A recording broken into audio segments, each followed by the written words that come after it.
¿Cómo están, jóvenes? Espero que todos estén bien. En un anterior video expliqué la parte de la notación o formulación de los hidruros metálicos. También expliqué la nomenclatura clásica y la nomenclatura STO. Hoy voy a explicar la nomenclatura UPAP o también llamada sistemática. Vamos a nombrar la cantidad de átomos que tiene cada elemento en un compuesto. Recuerden ustedes que se utilizan los prefijos numerales. ¿Cuáles son esos? Mono significa un átomo, di 2 átomos, tri 3 átomos, tetra 4 átomos, penta 5 átomos, coma, etc. Luego la preposición de, seguido del nombre del metal. En este caso, como vemos acá un pequeño ejemplo que tenemos acá, nos indica dihidruro de platino. ¿Qué significa esto? Que el platino tiene un solo átomo y el hidrógeno tiene 2 átomos. Seguramente algunos dirán por qué no está mono. Recuerden ustedes que la palabra mono, que significa un átomo, no es necesario indicarlo, pero pueden ustedes encontrarlo dihidruro de monoplatino. Está correcto. Ya, si aquí no dice mono, significa que tiene un átomo el elemento. Otro ejemplo, fíjense, aquí tenemos la fórmula y vamos a escribir la nomenclatura UPAT. ¿Cuántos átomos de hidrógeno hay? 2 átomos. Entonces yo escribo primeramente di. Luego voy a escribir la palabra hidruro. ¿Ya? Dihidruro seguido de la preposición de. Luego el nombre del elemento, que en este caso es bario. Dihidruro de bario. O también puedo escribir dihidruro de monobario.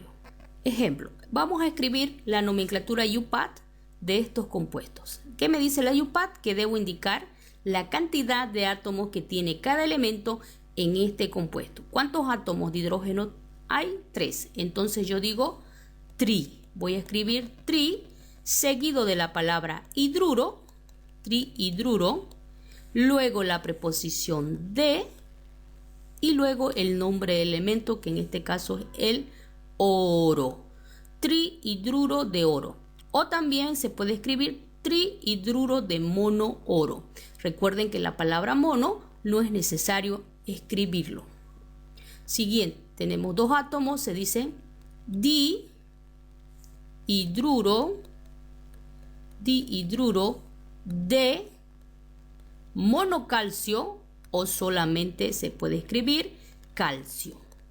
Como indicaba, habíamos dicho que se puede escribir la palabra mono, ¿ya? Yo puedo escribir dihidruro de monocalcio. Por ejemplo, acá el hidrógeno tiene un solo átomo. Entonces, se puede escribir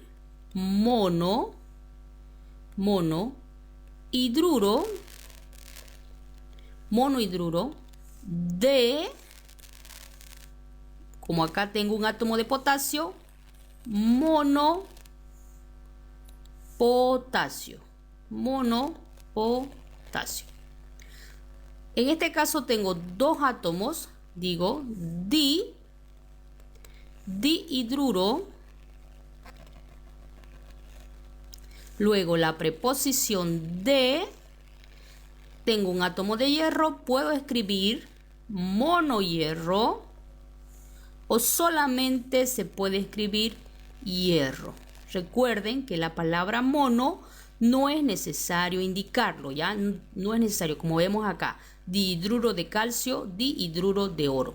Pero si ustedes lo encuentran escrito monohidruro de monopotasio, está correcto. Dihidruro de monohierro está correcto, o solamente dihidruro de hierro, o en este caso hidruro de potasio. ¿Ya? Se puede escribir. Recuerden que la palabra mono no es necesario indicarlo. Continuamos. Escriba la fórmula de los siguientes compuestos. En este caso vamos a escribir la fórmula. Esta es la nomenclatura UPAT. Recuerden que la nomenclatura UPAT me indica la cantidad de átomos que tiene cada elemento en un compuesto. Como en este caso dice dihidruro de hierro. Entonces escribo símbolo del hierro, Fe, hidrógeno, 2 átomos. Tetrahidruro de platino. platino PT, hidrógeno va a tener 4 átomos. Dihidruro de calcio, calcio, hidrógeno va a tener 2 átomos. Monohidruro de plata, que significa que la plata tiene un átomo y el hidrógeno tiene un átomo. Recuerden que la palabra mono no es necesario indicarlo, como vemos acá, ¿no? Dice monohidruro de plata o puede haber estado escrito monohidruro de monoplata. Lo mismo acá, dihidruro de monocalcio. Esta es la nomenclatura UPAT, ¿ya? Y la fórmula, recuerden que se escribe primero el metal, luego el hidrógeno y solamente se intercambian las valencias. Ecuación de los hidruros. Los hidruros están compuestos por un metal y por el hidrógeno molecular. Me va a dar un hidruro, en este caso voy a tener un hidruro metálico. ¿Por qué? Porque voy a ocupar un metal, ¿ya? Cuando ocupo un no metal, voy a tener un hidruro no metálico.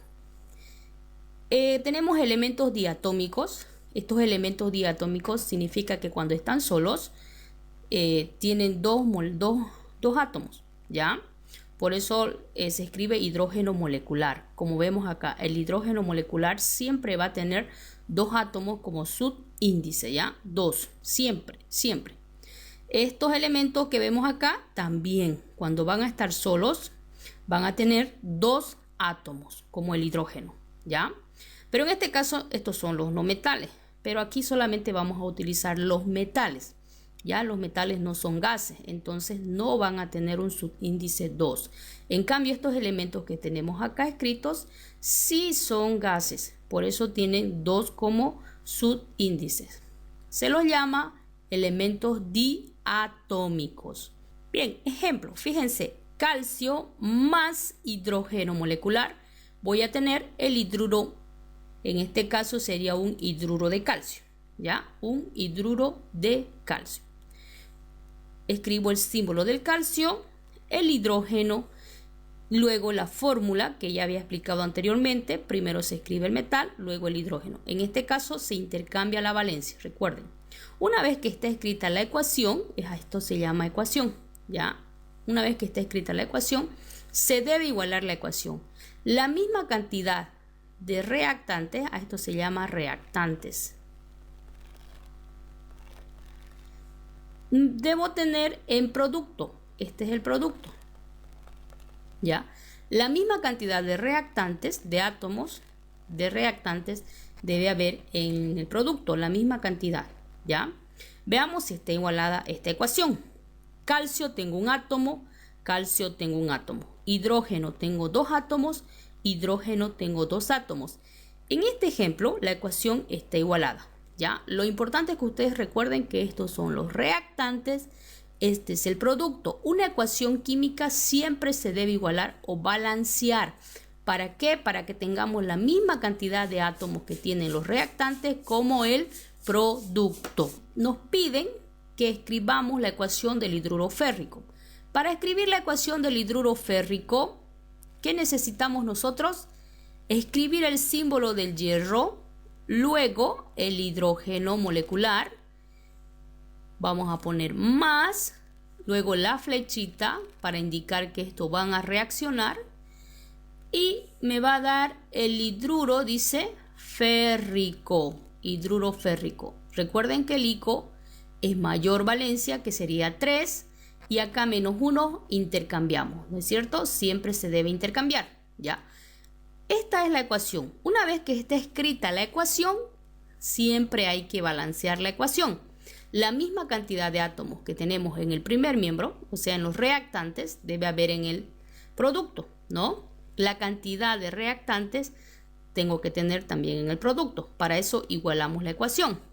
Comprobemos si está igualado primero la ecuación. Hierro un átomo, hierro un átomo. Hidrógeno 2 átomos, hidrógeno 3 átomos.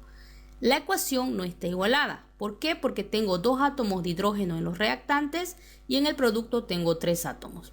Para igualar voy a buscar un número que le llamamos coeficiente en química y ese coeficiente lo voy a colocar delante, ya sea del compuesto o en este caso del elemento, ¿ya? En este caso voy a darle 2. Lo multiplico con el 3, 2 por 3, 6. Aquí tengo 2 hidrógenos. Entonces, para que tenga 6, coloco un 3. 3 por 2, 6. ¿No es cierto? Bien, ahora este 2 que he colocado delante del hidruro férrico, también lo multiplica el hierro. Entonces digo 2 por 1, porque acá yo tengo un átomo, 2. En los reactantes tengo un átomo de hierro. Me faltaría 2. Coloco delante del elemento, ¿ya? Y multiplico 2 por 1, 2, ¿ya? Mi ecuación está igualada. Esto de acá lo voy a borrar porque no lo necesito. Solamente era para indicarles a ustedes que se debe multiplicar, ¿ya? Esta es mi ecuación. Esta es la ecuación del hidruro férrico. Vemos que la ecuación está ya igualada. Continuamos con el otro ejemplo. Dice escribir e igualar la ecuación del hidruro de sodio. ¿Qué necesitamos? Sodio, Na, más ¿qué? Más hidrógeno. Más hidrógeno molecular. Recuerden ustedes. Estos se van a mezclar, se van a juntar y me van a dar el hidruro de sodio. Entonces, sodio Na, hidrógeno. En este caso igualamos la valencia. Sodio tiene 1, hidrógeno tiene 1, está igualado. Una vez que está escrita la ecuación, procedemos a igualar la ecuación. La misma cantidad de átomos que tenemos en los reactantes tiene que haber en el producto. Veamos si está igualado, comprobemos si está igualado. Sodio, un átomo, sodio, un átomo. Hidrógeno, 2 átomos, hidrógeno, un átomo. No está igualado. Para igualar, le vamos a dar un coeficiente. Le vamos a dar 2. Entonces este 2 multiplica tanto al sodio como al hidrógeno. Ahora multiplico 2 por 1, 2 átomos de hidrógeno. Aquí en los reactantes hay 2 átomos de hidrógeno. Está igualado. Sodio, 2 por 1, 2 átomos de sodio. En los reactantes hay un átomo de sodio. No está igualado. Para igualar le damos 2. 2 por 1, 2. Ahora sí está igualado. Acá también nos pide que escribamos la ecuación del hidruro platinoso, ¿ya? Platinoso. Oso, menor valencia, ¿no es cierto? Bien, platino, PT, más el hidrógeno molecular, me va a dar, dice, el hidruro platinoso. Platinoso, menor valencia, sería 2. Tengo 2 positivos, 1 negativo, intercambiamos, ¿no es cierto? Bien, ahora vamos a igualar la ecuación. Veamos primero si la ecuación está igualada. Recuerden que tiene que tener una ecuación la misma cantidad de reactantes como del producto. ¿Ya? Este es el producto, estos son los reactantes. Veamos si está igualada. Platino, un átomo, platino, un átomo. Hidrógeno, 2 átomos, hidrógeno, 2 átomos. En este caso, la ecuación está igualada. No es necesario buscar coeficientes para igualar la ecuación. Practicar, practicar. ¿Ya? Hay que practicar bastante para comprender el tema, porque si no practicamos, no vamos a comprender el tema. ¿Ok? Nos vemos en un siguiente video. Se cuidan.